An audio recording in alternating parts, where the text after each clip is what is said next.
Bishop Musa Sono appeared on the David Mashabela's podcast to speak about his experience in starting ministry. I would go into their offices to go and collect mail. They'd make me stand there for an hour without talking to me.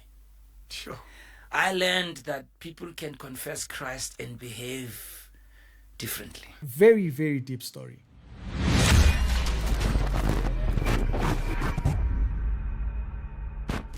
So Bishop Musa Sono's story is quite a very interesting story, coming up in the periods of apartheid and all those kind of things. It's quite hectic to hear some of the things that he endured or went through, or to even hear some of the stories that come from that particular period of how, or the lengths at which people went to actually try and do ministry work and the things that they had to overcome. Now, in the meantime, Chris also made, an apologist also made in a video commenting around the situation of my interview or discussion with Abba.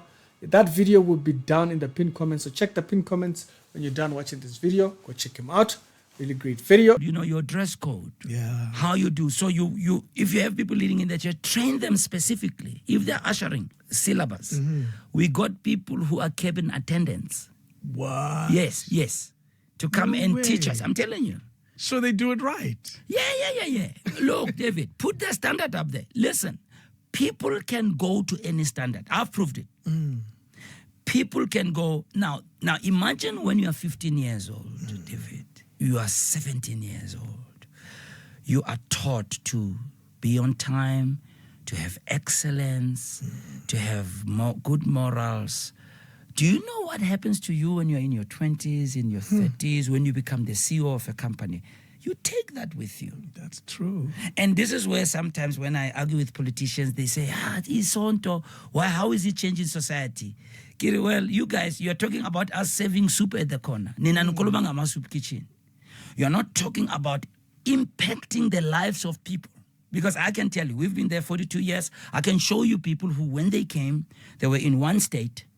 Today, you look at them, they are so different because of what they learned at church. And they will tell you that. And they are leading somewhere, making a difference. Young men who came angry, came from a broken home, they're a good father. And so then I tell them, okay, maybe don't work a soup kitchen. You want to talk about the role of the church? The church is one of the most powerful agents of change. And this is why when I talk to people in my sector, I say, guys, let's not play with that platform. Please. It's a platform to engineer societal change. If we do it right, guys, it may not happen tomorrow, right? But over time, these 15-year-olds, it's just a matter of another 10 years. Yeah. 20 years. They're active members of the society. people. I absolutely agree with what Bishop Musa Sono is saying right here, because I was in a Catholic church, and in the Catholic church, we had this thing called Masolenyana. They taught morals, and you would get fined if you misbehaved and stuff like that. Yeah, definitely. It does grow with you. If you take the right morals early, you are able to apply them when you get into the workplace and so forth. It gives you just about the right mindset. The beginning of Grace Bible Church. Take me back to just before it began. I read up on your story. There's a Rhema Bible Church that comes into it. Yes. Fortunately, the Apostolic Faith Mission at that time, not now, and I want to be very clear about that, they were experiencing lots of problems. A lot of issues around racial divides. I felt I can't cope. They had 2 Bible colleges, one for whites, one for blacks. Like everything else in the country. Yes, of course. Yeah. The one for blacks, the resources were terrible. I tell you. The one for whites, so one day we visited this other Bible school, Yamakoa. When I saw what the whites had, it stirred up the 1976 rioting spirit in me. So I decided, look, I don't think here they take us seriously as black people. They are not training. Even our Bible school, in terms of the facilities we had and the staff we have, the people who were in the faculty, they were not highly qualified people. Oh, no. Here they had professors and doctors of ministry. Here they just hoid anybody at us. Sure. Yeah, so I said, no, I'm good. But then we heard about Rhema, and in their brochure, they mentioned that Charles Capps was one of the lecturers as well. It was just an interesting coincidence. So we applied to, and I got a job somehow at Rhema. I think it was through someone who used to sit next to me who was white, who spoke to, I don't know, 1981, because it was 1981. And What type of job is that? I was working in the mailing room, and that's a big word. Let me tell you what I used to do. I used to handle the entire mail of Rhema. Now, you must remember, Rhema at the time, right, was the single connecting point to the entire continent, just about, of the word of faith material or the charismatic movement. All the preachers, their material, their books, their cassette tapes then, their videos. Rhema was the sole distributor of. They used to bring items to me to package that had nothing to do with the books or anything. One of them was, they used to give their guest speakers Persian carpets, beautiful Persian. They were almost the size of this table, slightly bigger. Yeah. And something of this size doesn't have a box. There's no box. No. Yeah. You have to figure out how to package it. And I would do one of the best boxes you ever saw. Jeez. Now, I didn't know that when they presented these gifts to the guest speakers on a Wednesday service, which I couldn't attend because I was at Bible school, the audience, the congregation would gasp because they didn't want them to cut the beautiful box. I didn't know that. What? I'm telling you, I didn't know that. People told me that. To an extent that Pastor Lindy McCauley came to my office to find out if I'm the one who had made that box or who makes those boxes. I say, yeah, it's me. She said, wow, they're beautiful. And she told Pastor Ray about that. Yeah. Coincidentally, it so happened that they, as Rhema, they had started a Rhema church in Soweto Okay. in 1980. Yeah. Which was run by an Afrikaner young man by the name of Andre Knutsie. Aha. But That's because- the name I got. Aha. Yes. And because it's growing, and he's Afrikaner, he used to live here in Hillbrow, and he's newly married. He couldn't cope with the culture of Soweto, so they needed someone to become his assistant. Got you. Do Yes. you know when I left that job, they hired 4 people in my place? Whoa. Oh, you were committed, Caden. 1983, he decided to leave to go and pursue something different. This is moving quickly. Yeah. It's Operation Sheshis. Yes. Yeah. And Pastor Ray says, okay, let Musa be the leader of that church. Actually, I have letters to that effect, even today, signed by Pastor Ray. Wow. I've kept them. Yeah. and then I became the pastor of that church, 4th of September, 1983. Does that day mean that much to you? That's what it means to me. Yeah.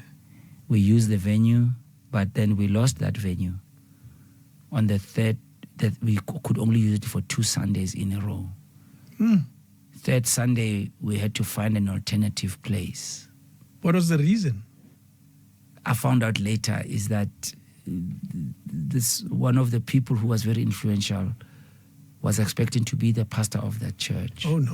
When they didn't choose them because they had influence, they stopped everything. I only found out years later. Jeez. But I was aware that they were not happy. It's on a Thursday. Yeah. And the letter said, as of this coming Sunday, pointing to the Sunday, we want you to know it's your last Sunday. It's a Thursday. It means I have to go look for another venue on Friday. So that Sunday when I go to the church, I announce to people, where are we going the following tragedy. I announced at the church that next week Sunday we're going there. At that time I'm leading the church. I think we're having like 120 people, just about. Come next Sunday, when we have moved, we only had 35 people. Jeez. All the people who used to study at Rhema left with immediate effect. Some of the most influential people left. Some people who led departments left. Some left even with the money. Oh, no. Yeah, it was an outright sabotage. It collapsed. Total. And here I am. When we came to Isaacson Higher Primary School, I noticed as I stood there, I'm the only one in this entire crowd who knows how church should be run. All the accounts were taken. There was no money. Not a cent. Yeah. And ever thought at that time to go engage the people who were running this church a week or 2 weeks prior? The atmosphere was too toxic. Yeah. They were very unhappy with me. And it was through no fault of my own. I mean, I hadn't done anything. 1 year later, 1984, we got a letter then from Rhema that they had received a directive from Rhema Tulsa, because Rhema here was allowed to use the name by Rhema Tulsa in Oklahoma. So when they heard that Pastor Ray had allowed other people to use the name Rhema, they were not happy about that. Okay. So they gave a directive that everybody else who's using the name Rhema must stop. They've only allowed Pastor Ray to use the name. Everybody has a story. Everybody has a journey that they've walked, things that they have conquered to be the people that you probably see. Looking at the final version of them doesn't always tell you that story, and the final picture you see is not the whole story. It's always this long line story that when you follow it, you can realize that it takes a lot of them to building what they currently are. And most people, they just want that final image. And they take shortcuts. They go some of the worst ways of trying to obtain the final image.